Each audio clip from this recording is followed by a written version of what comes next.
Today, I'll show you how to export a still frame screenshot from your project.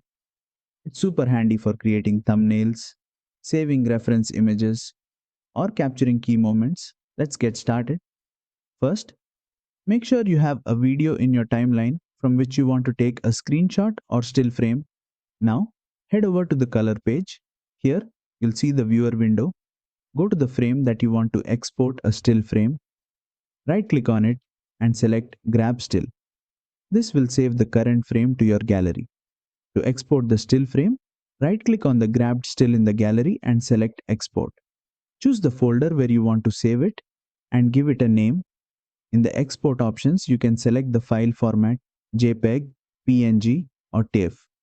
Once you've set the location and format, hit Export. Your still frame is now exported and ready to use. And that's it.